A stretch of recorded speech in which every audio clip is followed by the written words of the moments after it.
संजीवनी versus Ayushman. जी हाँ, दिल्ली में अगले साल विधानसभा चुनाव है और इसी कड़ी में जनता से जुड़ी लगातार योजनाओं की घोषणाएं हो रही हैं। दिल्ली की आम आदमी पार्टी सरकार ने बुजुर्गों के लिए संजीवनी योजना का ऐलान किया है। इस योजना के तहत दिल्ली में रहने वाले 60 साल से ज्यादा उम्र के बुजुर्गों को मुफ्त इलाज मिल सकेगा। चूंकि दिल्ली में आयुष्मान भारत योजना लागू नहीं हो सकी है, जिसके बीच अरविंद केजरीवाल की संजीवनी योजना लोगों के लिए बड़ी राहत देने वाली है। दिल्ली सरकार संजीवनी योजना के नाम से बुजुर्गों के लिए हेल्थ इंश्योरेंस देने का ऐलान किया है। वहीं इस साल सितंबर महीने में केंद्र सरकार ने आयुष्मान भारत योजना के तहत 70 साल या इससे ज्यादा उम्र के लोगों को योजना में शामिल किया है। इस आयु वर्ग के बुजुर्गों को अलग 5 लाख रुपए तक का फ्री इलाज मिल सकेगा। अब केंद्र की आयुष्मान भारत योजना के बाद दिल्ली सरकार संजीवनी योजना लाई है। बुढ़ापे में मैंने अच्छे अच्छे परिवारों के माँ बाप को, बुजुर्गों को तड़पते देखा है। माँ बाप को उनके बच्चों ने छोड़ दिया ऐसे ही। लेकिन आप चिंता मत करना, आपका ये बेटा अभी जिंदा है। तो आज दिल्ली के बुजुर्गों के लिए मैं संजीवनी योजना का ऐलान करने जा रहा हूं कि 60 साल से ऊपर के हमारे जितने बुजुर्ग हैं, उन बुजुर्गों का पूरा इलाज फ्री करवाया जाएगा। और हमारे साथ हमारे मेहमान प्रदीप सिंह जी जुड़ चुके हैं, बीजेपी के नेता हैं और उनकी तरफ से बात करेंगे। प्रदीप जी, आपका बहुत बहुत स्वागत है इंडिया डेली में। प्रदीप जी, क्या माना जाए मास्टर स्ट्रोक आम आदमी पार्टी का? नमस्कार और सभी दर्शकों को प्रणाम। क्या माना जाए, बहुत अच्छा सवाल किया आपने। ये दिल्ली की जनता को मानना पड़ेगा कि ये बहुत ही बढ़िया प्रेजेंटर हैं, सही मौके पे सही प्रेजेंटेशन करते हैं। मुफ्त बिजली का प्रेजेंटेशन किया, मुफ्त पानी का प्रेजेंटेशन किया, मोहल्ला क्लिनिक का प्रेजेंटेशन किया, पंजाब में महिलाओं को 1,000 रुपए देने का भी प्रेजेंटेशन किया, फिर शराब का भी प्रेजेंटेशन किया। और दिल्ली की जनता 1-2 बार काट की हाड़ी 2 बार चढ़ सकती है, बार नहीं चढ़ती। तो जो असलियत है इनकी, अब ये दिल्ली वाले जानते हैं। और ये चाहे जितना भी बढ़िया प्रेजेंटेशन कर लें, कितनी भी बढ़िया बातें कर लें, जनता इनको समझ चुकी है। और इनके इस एक दूसरे घोटाले, केंद्र सरकार की योजना जब इन्होंने दिल्ली में नहीं लागू की थी तभी समझ लिया था। तो उसका रिजल्ट जो है, आम चुनाव में 3 बार से ये लड़ रहे हैं पूरी तोप खड़ी करके, लेकिन कुछ होता नहीं है। विधानसभा की परिसीमन अलग है, उसका गणित अलग है। तो वहां पे ये अपने झंडे गाड़ते हैं और जिस जनता दबाने का प्रयास करते हैं, तो ये छोटे पॉकेट्स में तो कर लेते हैं। छोटे समुदाय में, छोटे समुदाय से तात्पर्य उस क्षेत्र के परिसर है, वहां पे अपना जादू चला लेते हैं। लेकिन जब बड़ी बात हो, देश के विकास की बात हो और बहुत सारे लोगों का भला करने की बात हो, तो ये एकदम से फ्लॉप होते हैं। तो ये योजना एक स्टंट है और स्टंट के अलावा कुछ भी। हर बार इनके स्टंट चलाने के प्रयास बड़े अच्छे होते हैं, उसका प्रदर्शन बहुत अच्छा होता है, लेकिन अल्टीमेटली वो फेल हो जाता है। तो ये केवल फेल होने वाली ही योजना है, इसका कुछ होना जाना नहीं है। सर, फेल होने वाली योजना आप किस आधार पर कह रहे हैं, ये बाद में आपसे पूछेंगे। लेकिन जो आप बात कर रहे हैं मुफ्त बिजली की, मुफ्त पानी की, फ्री बस सेवा की और महिलाओं को राशि देने की, तो ये तमाम चीजें तो अलग अलग सरकार की तरफ से भी चलाई गई हैं। इसी तर्ज पर आपने भी कई राज्यों में चुनाव जीते हैं। आप हाल ही में महाराष्ट्र ले लीजिए, आप MP ले लीजिए, आप हरियाणा ले लीजिए। जी देखिए, हमारी योजनाएं इंप्लीमेंट होती हैं तब हम उस पे जीतते हैं। मध्य प्रदेश में योजना की शुरुआत हुई थी, वो सक्सेसफुली इंप्लीमेंट हुई, उस कारण से हमें आगे के रिजल्ट्स मिले। लेकिन यहां पे आप पंजाब का एक सवाल का जवाब मिल जाए मुझे कि यार पंजाब में भी इन्होंने बोला था और पंजाब में हुआ क्या? समय से तनख्वाह देने के लिए स्थिति नहीं है। 550 करोड़ का इन्होंने प्रचार बजट बहुत पहले ही अपने 2015 में ही इन्होंने डाल दिया था। उसके बाद वो बढ़ता ही गया। लेकिन MCD के स्कूल के टीचर्स की, मार्शल्स की तैनाती की, संविदा पे शिक्षकों की, बताइए, शिक्षक एक सोसाइटी को सबसे बड़ा आकार देने वाला एक समुदाय होता है। और चाहे सब कुछ हो जाए, लेकिन शिक्षकों के साथ तो इस तरह से नहीं होना चाहिए ना। वो क्या क्लास में जाके पढ़ाएगा, उसकी मनस्थिति क्या रहेगी? क्या वो 100% डिलीवर कर पाएगा अपने कर्तव्यों को जब उसकी 3-3, 4-4 महीने की सैलरी नहीं बाकी रहेगी? आते हैं कूड़े की बात पे। MCD के चुनाव में इन्होंने बहुत दिल्ली की बात कर लेते हैं, दिल्ली की बात अभी कर लेते हैं, क्योंकि दिल्ली में जिस तरह से देखिए आप अब इस बात पर भी आएंगे क्योंकि लगातार संजीवनी वर्सेस आयुष्मान को लेकर तमाम चीजें चल रही हैं और मैं आपको आंकड़ों से भी अवगत कराऊंगी थोड़ी देर बाद। लेकिन उससे पहले ये भी आपको मानना पड़ेगा कि आम आदमी पार्टी ने प्रत्याशी खड़े करने में आपसे पहले बाजी मार ली है। तो आम आदमी पार्टी ने तो बता दिया कि वो पूरी तरह से चुनाव में उतर गए हैं, आपको कहां पर मुश्किल पड़ रही है? नहीं, देखिए, चुनाव के प्रत्याशी उतारना अगर सफलता की गारंटी होती ना तो आने वाले अभी 24 के चुनाव हैं, बहुत सी पार्टियां 40 के दशक के चुनाव में जो होने वाले हैं और उसके बाद 50 उत्तरार्ध जब आधी शताब्दी बीत जाएगी तब चुनाव वाले हो, तो बहुत सारी पार्टियां अभी से नॉमिनेट कर दें। चुनाव जल्दी उतारना कोई जनता को उससे क्या लाभ हो रहा है? जनता को क्या लाभ हो रहा है सिवाय प्रोपेगेंडा करने के? चलिए, आम आदमी पार्टी की तरफ से प्रवक्ता निवान शर्मा भी हमारे साथ जुड़ चुके हैं, उनसे भी एक टेक ले लेते हैं इसी बात पर। निवान जी, आपका बहुत बहुत स्वागत है इंडिया डेली पर। सर, हम लोग बात कर रहे थे तो हम लोग यही सवाल कर रहे थे, मैंने सवाल उनसे किया कि ये आम आदमी पार्टी का बड़ा मास्टर स्ट्रोक है आयुष्मान के ऊपर, तो बीजेपी की तरफ का तो यही मानना है कि नहीं, ये मास्टर स्ट्रोक नहीं है, ये सिर्फ एक छलावा है। आपका क्या रिएक्शन है?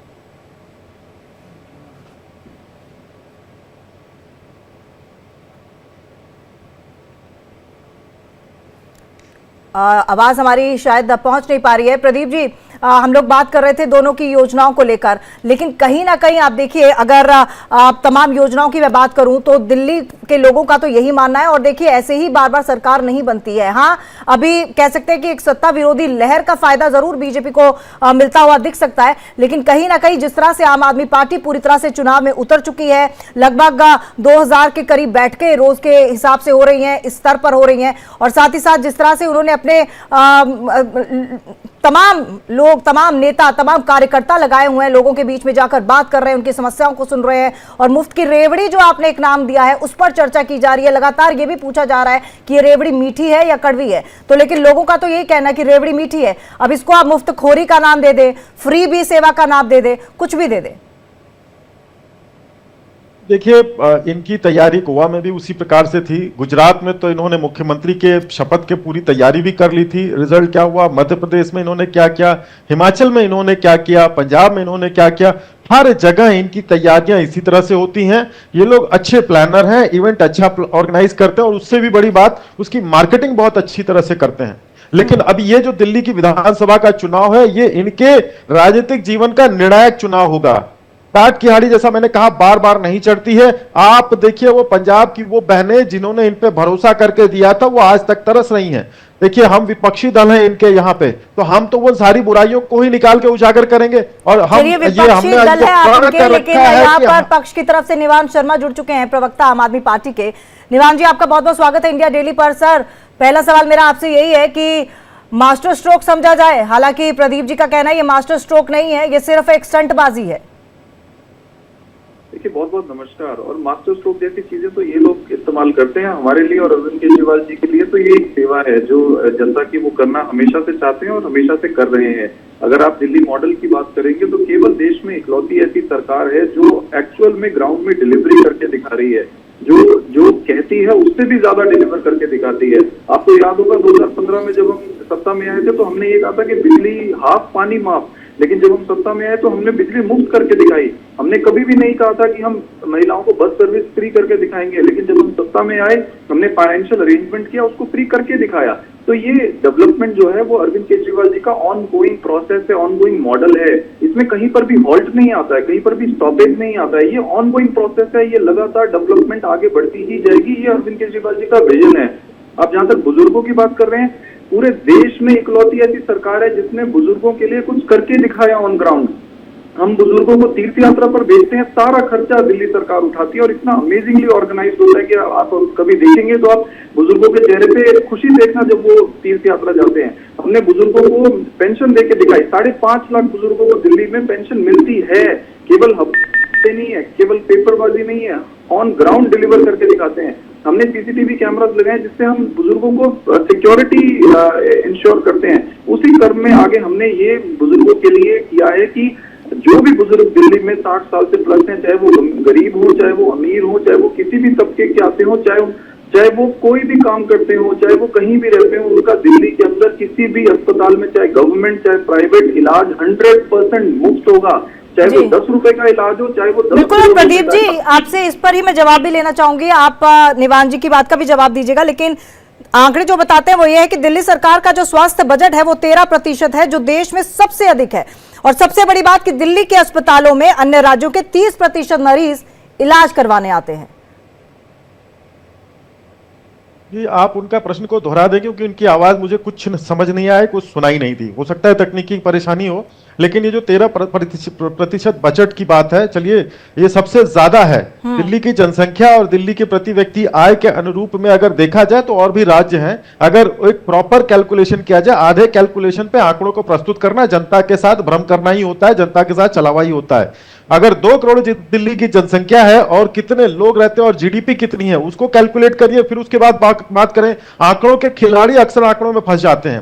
तो ये बात, ये तथ्य देना कि इतनी प्रतिशत जनसंख्या और इतने इनके बजट है। आप मोहल्ला क्लिनिक जो है एकदम घोटालों का अड्डा हो गए। शायद आपके भी चैनल पे मैंने विजुअल्स देखे हैं कि मोहल्ला क्लिनिक में हो क्या रहा है। कैग की रिपोर्ट को अगर हम देखें, आप आंकड़ों की बात कर रहे हैं, तो आयुष्मान भारत में फर्जी लाभार्थी मृत व्यक्तियों को भुगतान और बकाये के कारण असली मरीजों के इलाज में कठिनाई हो रही है। और इसके विपरीत संजीवनी योजना 4.3 लाख दिल्ली वासियों को मुफ्त इलाज, जांच और तमाम चीजों की घोषणा जो की है। लेकिन क्या की रिपोर्ट को मानेंगे? तमन्ना जी एक बार बताइए क्या अभी ये योजना इंप्लीमेंट भी नहीं हुआ और उसको कैग में शामिल कर लिया गया? मैं आयुष्मान सर, मैं संजीवनी की बात नहीं कर रही, आयुष्मान की बात कर रही हूँ। आप ये तो काफी ज्यादा देर हो जाएगी, लेकिन ये जो संजीवनी योजना आई है इसमें भी बड़े बड़े घोटाले निकलेंगे, जैसे अन्य घोटाले निकले हैं। गोवा के चुनाव के लिए जो पैसे शराब घोटाले से गए थे, ये देखिए बहुत बढ़िया प्रेजेंटेशन है। हम इनके विपक्षी दल हम ये स्वीकार कर रहे हैं। मैं आपके सामने कह रहा हूं ये प्रेजेंटर बहुत अच्छे हैं, बहुत अच्छे प्रेजेंटर हैं। डीटीसी की बसें कितनी थी और फ्री योजना के बाद कितनी हो गई, किस रूट पे कितनी बसें हो गई। दिल्ली का एक आम नागरिक मैं भी हूं और मैं भी बसों से ही यात्रा करता हूं।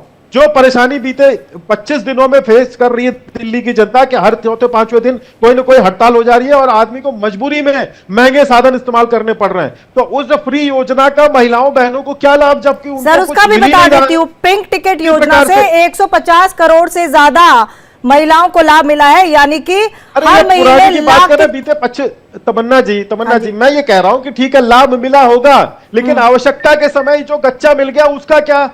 कोई बहन अगर इमरजेंसी के लिए जा रही है, उसके पास कोई सहारा नहीं है, बस से ही जा रही है, उस दिन बस ना मिली तो वो तो हो गया काम। तो ऐसी योजनाओं का जो धरातल पे लाभ पहुंचना होता है या जो कंसिस्टेंसी होती है वो है नहीं इनके पास। ये कितने भी आडंबर रच ले, कितने भी स्वांग रच ले, इस बार ये फेल हो रहे हैं। ये मैं बड़ी जिम्मेदारी के साथ कह रहा हूं। और इन अरविंद केजरीवाल जी के झूठ को दिल्ली का प्रत्येक नागरिक जानता है और उसी आधार पे इस बार इनको वोट भी मिलेगा।